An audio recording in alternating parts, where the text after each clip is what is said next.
খবরের দিকে ইরান যুদ্ধের আঁচ বিমান ভাড়ায়। জ্বালানির সংকট প্রভাব ভারতের বিমান পরিষেবায়। ভাড়ায় জ্বালানির সারচার্জ নেবে এয়ার ইন্ডিয়া। বৃহস্পতিবার থেকে নতুন বিমান ভাড়া কার্যকর। মধ্যপ্রাচ্যে মহাযুদ্ধ চলছে, আর সেই যুদ্ধের আঁচ এবার বিমান ভাড়ায় পড়ছে। জ্বালানির সংকট প্রভাব ভারতের বিমান পরিষেবায়। ভাড়ায় জ্বালানির সারচার্জ নেবে এয়ার ইন্ডিয়া। আমাদের সঙ্গে সরাসরি রয়েছেন প্রতিনিধি মৈত্রেয়ী। এয়ার ইন্ডিয়ার পক্ষ থেকে এখনো পর্যন্ত কি বলা হয়েছে, কত টাকা ভাড়া বাড়ছে, কি ঘোষণা? দেখো, এয়ার ইন্ডিয়ার তরফ থেকে যেটা গতকাল রাতে জানানো হয়েছে যে ফুয়েল সারচার্জ যেভাবে গালফ কান্ট্রিজের এই যুদ্ধের কারণে যে এয়ার ট্রাফিক ফুয়েল তার দাম অত্যধিক বেড়েছে এবং তার ওপরে আরো সমস্যা বাড়িয়েছে দিল্লি এবং মুম্বাইয়ের ভ্যাট, অর্থাৎ এটিএফ এয়ার ট্রাফিক ফুয়েলের ওপর যে ভ্যাট অ্যাডিশনাল নেওয়া হয় সেটা আরো বেশি সমস্যার কারণ হয়ে গেছে এবং সেই কারণেই তারা ভাড়া বাড়াচ্ছেন। ভাড়া হিসেবে তারা উল্লেখ করেননি, তারা বলছেন সারচার্জ। আগে যখন ডোমেস্টিক যে ট্রাভেল করা হতো, অর্থাৎ ডোমেস্টিক ট্রাভেলের জন্য এয়ার ইন্ডিয়া বা এয়ার ইন্ডিয়া এক্সপ্রেসের ক্ষেত্রে কোনো ফুয়েল সারচার্জ দিতে হতো না। এখন সেটাই 399 রুপিস ফুয়েল সারচার্জ দিতে হবে। সার্ক কান্ট্রিজের ক্ষেত্রে সেটাও 399 রুপিস বেড়েছে, অর্থাৎ প্রায় 400 টাকার কাছাকাছি। ওয়েস্ট এশিয়া এবং মিডল ইস্টের ক্ষেত্রে $10, অর্থাৎ $10 করে বেড়েছে। একই রকম ভাবে সাউথ ইস্ট এশিয়ার ক্ষেত্রে $20 এবং আফ্রিকার ক্ষেত্রে $60 করে বাড়ানো হয়েছে সাউথ ইস্ট এশিয়ার ক্ষেত্রে, এবং আফ্রিকার ক্ষেত্রে $90 করে হাইক করা হচ্ছে। ফলে সব মিলিয়ে এই যে চার্জের কথা বলা হয়েছে, মূলত 3টি ফেজে এয়ার ইন্ডিয়ার তরফ থেকে জানানো হয়েছে যে তারা এই সারচার্জ লাগু করতে চলেছে। প্রাথমিকভাবে যে কটি ক্ষেত্রের কথা আমি বললাম সেই কটি ক্ষেত্রের সারচার্জ লাগবে, এবং তারপরে 18ই মার্চ থেকে ইউরোপ, নর্থ আমেরিকা এবং অস্ট্রেলিয়ায় কোথাও $125, কোথাও $200 করে, মানে একটা বড় সড়ো অঙ্কের টাকা কিন্তু সারচার্জ হিসেবে যুক্ত হতে চলেছে। এয়ার ইন্ডিয়ার তরফ থেকে জানানো হয়েছে যে যারা ইতিমধ্যেই টিকিট কেটে ফেলেছেন এবং যারা আইটিনারি প্ল্যান করে ফেলেছেন তাদের এই অ্যাডিশনাল কস্ট তাদের করতে হবে না, অ্যাডিশনাল কস্ট তাদেরকে বেয়ার করতে হবে না। কিন্তু যে সমস্ত মানুষরা তাদের টিকিটের টাইমিং চেঞ্জ করবেন তাদের ক্ষেত্রে কিন্তু এই অতিরিক্ত ভাড়া বা অতিরিক্ত যে সারচার্জ রয়েছে সেটা লাগু হতে চলেছে। এবার সব থেকে বেশি চিন্তার হচ্ছে যে যখন ডোমেস্টিক ফ্লাইটের যখন একটি এয়ারলাইন যখন ভাড়া বাড়ায় বা সারচার্জে যখন বাড়ায়, তখন একে একে অন্যান্য এয়ারলাইনরাও সেটা বাড়াতে চলে। ফলে এখন দেখার যে অসামরিক বিমান পরিবহন মন্ত্রক তারা এর উপরে কোনো রেগুলেশনস আনে কিনা, কারণ তাদের তরফ থেকে বারবার করেই বলা হচ্ছিল এবং স্টেটমেন্টও আসে যে ভাড়া যাতে না বাড়ে, বিশেষত পশ্চিম এশিয়ার এই যুদ্ধ পরিস্থিতির কারণে যাতে সাধারণ মানুষের ওপর অতিরিক্ত ভাড়ার চাপটা না এসে পড়ে সেটা তারা দেখছেন, এবং বিমানের যাতায়াতের জন্য তারা যতটা সম্ভব রেস্ট্রিকশনস করা যায় এবং যেভাবে স্মুথলি ট্রাভেল করা যায় সেটার উপর তারা নজর রাখছেন। এবার এয়ার ইন্ডিয়ার তরফ থেকে এই যে ভাড়া বাড়ানোর সিদ্ধান্ত, সেক্ষেত্রে দাঁড়িয়ে তাদের কি পদক্ষেপ হয় এবং আগামী দিনে এয়ার ইন্ডিয়াকে ফলো করে অন্যান্য অসামরিক বিমান তারাও এভাবে বা ডোমেস্টিক যারা বিমান পরিবহন সংস্থা রয়েছে তারাও ভাড়া বাড়ায় কিনা এবং তাদের ক্ষেত্রে কোনো নিয়ন্ত্রণ নিয়ে আসা হয় কিনা, সেটাই কিন্তু এখন দেখার। একেবারে ধন্যবাদ মৈত্রেয়ী। বৃহস্পতিবার থেকেই নতুন বিমান ভাড়া কার্যকর। যাত্রীরা কি বলছেন, যাত্রীদের বক্তব্য শোনাবো। সাধারণ যাদের এইসব ছেলেমেয়েরা যে এখন বাইরে চলে যাচ্ছে অন্য রাজ্যে আর কি, তাদের তো খুবই অসুবিধা, আসা যাওয়া করা, মানে মন করলে যে আসবে, ভাড়া যত মানে বাড়বে ওদের অসুবিধা, খুবই অসুবিধা। অটো এলপিজিতে বাড়তি দাম, লিটারে 5 টাকা বেশি নেওয়ার অভিযোগ। বেঙ্গল কেমিক্যালের একটি পাম্পে বাড়তি দাম। অটো এলপিজিতে বাড়তি দাম, লিটারে 5 টাকা বেশি নেওয়ার অভিযোগ। বেঙ্গল কেমিক্যালের একটি পাম্পে বাড়তি দাম। আমাদের সঙ্গে সরাসরি রয়েছেন প্রতিনিধি রৌনক। 5 টাকা বাড়তি দাম নেওয়া হচ্ছে কেন, কর্তৃপক্ষ কি বলছে? দেখো একেবারে আজ সকালেও কিছুক্ষণ আগে পর্যন্ত এখানে লিটার প্রতি এলপিজির দাম ছিল 57 টাকা 68 পয়সা। তোমায় দেখাবো হঠাৎই একটি গাড়ি ঢোকে গ্যাসের এবং তারপরেই সেই দাম বেড়ে করা হয় 62 টাকা 68 পয়সা। পাম্পের যারা কর্মীরা রয়েছেন তারা বলছেন তাদের যারা কর্তৃপক্ষ রয়েছে এবং গাড়ি ঢোকার পরই এই নতুন রেট চার্ট দেওয়া হয় সেই মতোই তারা 5 টাকা দাম বৃদ্ধি করেছে এবং সেই সমস্যার কিন্তু চিন্তার মাথায় ভাঁজ পড়ছে অটো চালকদের। কেউ কেউ 1টা থেকে 2টো থেকে এখানে লম্বা লাইনে দাঁড়িয়ে রয়েছেন এবং 5 টাকা হঠাৎই লিটার প্রতি বেড়ে যাওয়াতে কার্যত সমস্যায় পড়ছেন তারা।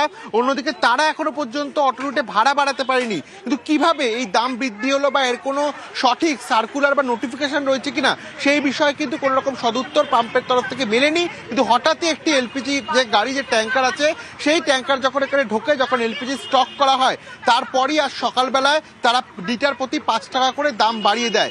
কেন এই মূল্যবৃদ্ধি এবং যখন দেখা যাচ্ছিল গত 2-3 দিন ধরে এলপিজি ক্রাইসিস চলছিল, দীর্ঘক্ষণ ধরে পাম্পে অটোর লাইন দেখা যাচ্ছিল, সেরকমই কিন্তু আজ রাত 1টা-2টো থেকে কেউ কেউ এখানে লাইন দিয়েছিলেন।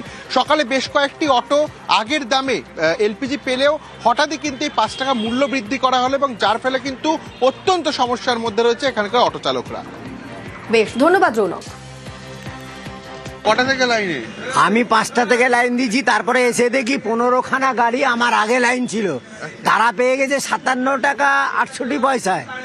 আমাদের এইখানে এখন বেড়ে গেল 5 টাকা বৃদ্ধি। মানে এই এক্ষুনি 5 টাকা? হ্যাঁ, এখনই 5 টাকা বৃদ্ধি। কেন বললো বলছে? কি জানে, ওরা বলছে কোম্পানি থেকে ওখান থেকে ফোন করে যে বৃদ্ধি, তাই বাড়িয়ে দিয়েছে। এতক্ষণ লাইন দেওয়ার পর 5 টাকা? হ্যাঁ, বৃদ্ধি। এটা তো রাত 12টায় বাড়িয়েছে না, আর কি হয়েছে কিছু বুঝতে পারছে না। তাই এইভাবে করলে তো ভাড়া বাড়াতেই হবে, কিছু করার নেই তো। আমরা কোথায় কি কোথা থেকে পারবো? আমাদের সমস্যা তো হচ্ছেই, আমাদের সংসার চলবে কি করে? হঠাৎ এখন 57 টাকা ছিল, এখন 62 টাকা করে দিল। কি বলছে, কেন হলো এটা? সেটা করে তো কিছু বলতে পারছে না। আর তার আগে প্রায় 20-25টা গাড়ি 57 টাকা নিয়ে চলে গেল। অবভিয়াসলি ভাড়া বাড়াতেই হবে, না হলে কি করে করবো আমরা, কি করে সংসার চালাবো?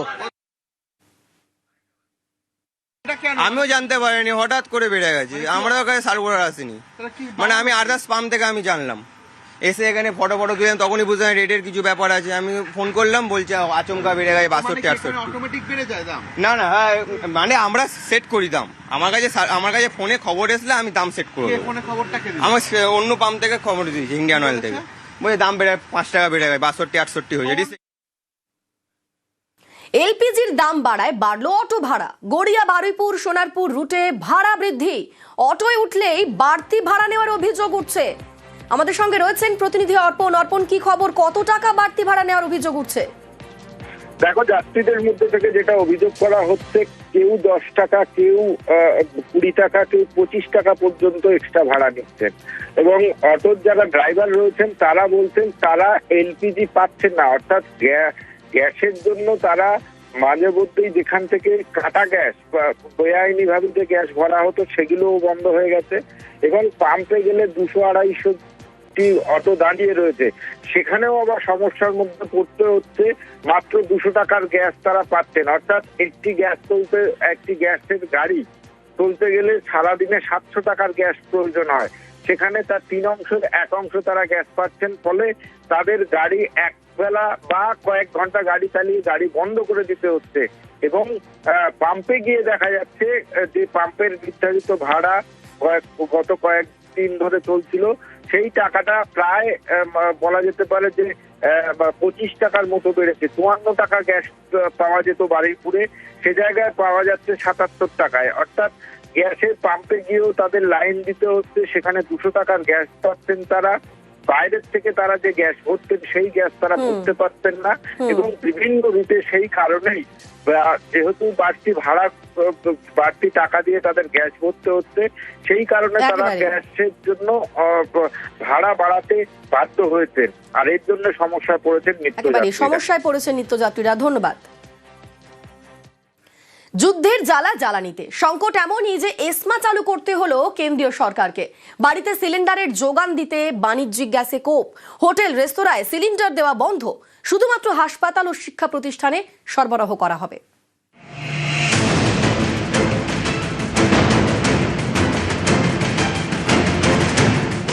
মধ্যপ্রাচ্যে যুদ্ধের জেরে বন্ধ হরমুজ প্রণালী, আমদানিতে ধাক্কা, দাম বেড়েছে রান্নার গ্যাসের। সংকট এমন পর্যায়ে পৌঁছেছে যে এবার এসমা জারি করতে হলো কেন্দ্রকে।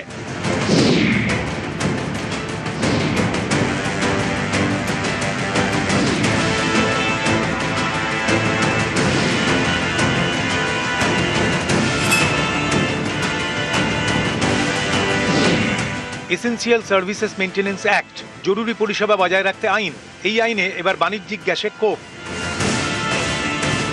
পেট্রোলিয়াম ও প্রাকৃতিক গ্যাস মন্ত্রক ডিস্ট্রিবিউটরদের নির্দেশ দিয়েছে আপাতত হাসপাতাল ও শিক্ষা প্রতিষ্ঠান ছাড়া 19 কেজির গ্যাস সিলিন্ডার বিক্রি করা যাবে না। এতেই বিপাকে পড়েছে হোটেল রেস্তোরাঁগুলি। গ্যাসের অভাবে ইতিমধ্যেই দেশের বিভিন্ন জায়গায় ছোট হোটেল রেস্তোরাঁ ঝাঁপ বন্ধ করে দিয়েছে। দুশ্চিন্তায় এ রাজ্যের ব্যবসায়ীরাও। রাস্তায় প্রচুর লোক খায় এবং তাদেরকে আমরা খাবার যোগাই, এবং এই খাবার জোগাতে গিয়ে যদি আমি আমার খাবারটা তৈরি না করতে পারি, তাহলে খাবারটা আমি খাওয়াবো কী করে? কয়েকদিন আগেই রান্নার গ্যাসের দাম বাড়ানো হয়েছে। বাড়িতে ব্যবহৃত রান্নার গ্যাসের দাম বেড়েছে সিলিন্ডার পিছু 60 টাকা, আর বাণিজ্যিক গ্যাসের দাম বেড়েছে সিলিন্ডার পিছু 114 টাকা 50 পয়সা। এই দাম বাড়াতেই তৈরি হয়েছিল চাপ। এবার তো এসমা জারি, যার জেরে হোটেল রেস্তোরাঁয় রান্নার গ্যাসের সিলিন্ডার এখন বিক্রি করা যাবে না। প্ল্যান্টে গাড়ি দাঁড়িয়ে আছে, লোড দিচ্ছে না, গাড়ি আসে না। বাজারের অবস্থা এখন কি হবে বলা যাচ্ছে না, অবস্থা খুবই খারাপ আছে। শুধু ছোট হোটেল রেস্তোরাঁ নয়, কলকাতার নামকরা বিরিয়ানির দোকানও চিন্তায়। সারি সারি বিরিয়ানি তৈরি হচ্ছে। বিরিয়ানির রেস্তোরাঁর কর্তাদের এখন নাভিশ্বাস উঠেছে। গ্যাসের সংকট, যুদ্ধের পরিস্থিতিতে এখন কার্যত সংকটে রয়েছে এই বিরিয়ানি চেইনের রেস্তোরাঁ। আমরা খুবই সংকটে পড়ে গেছি। আমাদের যা রিকোয়ারমেন্ট গ্যাসের তার 50% পাচ্ছি, বলছে গ্যাসওয়ালা গ্যাস দিতে পারবো না, প্রোডাকশন বন্ধ হয়ে গেছে। এটা লাস্ট আমাদের দিয়েছে। চিন্তা ভাবনা করা হচ্ছে যদি কাঠ কয়লা দিয়ে করা যায়। বাণিজ্যিক গ্যাসে কোপ পড়লে বাড়ির সিলিন্ডার দিয়ে কি কাজ চালানো হবে? কালোবাজারি কি শুরু হতে পারে? এখনই যার কাছে যা স্টক আছে সেটারই ব্ল্যাক মার্কেটে অলরেডি ব্ল্যাক হওয়া আরম্ভ হয়ে গেছে। জনগণের একটা বিরাট অসুবিধায় পড়বে। আমরা ব্যবসা করে খাই, আমাদের সংসারে টান পড়বে, সব রকমভাবেই আমরা এফেক্ট হয়ে দাঁড়াবো। এই পরিস্থিতিতে পেট্রোলিয়াম ও প্রাকৃতিক গ্যাস মন্ত্রক একটি পর্যালোচনা কমিটি তৈরি করেছে। 3 রাষ্ট্রায়ত্ত তেল সংস্থার কর্তাদের নিয়ে 3 সদস্যের কমিটি। নিউজ 18 বাংলা। বাণিজ্যিক গ্যাসের আকালে বন্ধ রেস্তোরাঁ, যুদ্ধের জ্বালা জ্বালানিতে। হোটেল রেস্তোরাঁয় গ্যাস সরবরাহ বন্ধ, যোগানে টান পড়ায় পর রেস্তোরাঁর ঝাঁপ বন্ধ। অনির্দিষ্টকালের জন্য তালা ঝোলাতে হচ্ছে রেস্তোরাঁয়। আশঙ্কায় হোটেল রেস্তোরাঁর মালিকরা, গ্যাস না পেলে আরও রেস্তোরাঁ বন্ধের আশঙ্কা। সাপ্লায়ারদের সকাল থেকে বহুবার ফোন করা হয়েছে, ওরা বলছে আমাদের পুরো ড্রাই হয়ে গেছে, আমরা দিতে পারছি না, আমাদের কিছু করার নেই। ওরা বলছে এটা কতদিন সেটা আমরা বলতে পারছি না, 10-15 দিনও হতে পারে, আবার 1 মাসও হতে পারে। রেস্টুরেন্ট গ্যাস নেই, বন্ধ করে দিলাম, কিন্তু আমাদের যেহেতু বিয়ে লগনসা এখনো চলছে, অ্যাডভান্স আমাদের কতগুলো বুকিং আছে, তা কি করে সামলাবো সেটা আমরা বুঝতে পারছি না।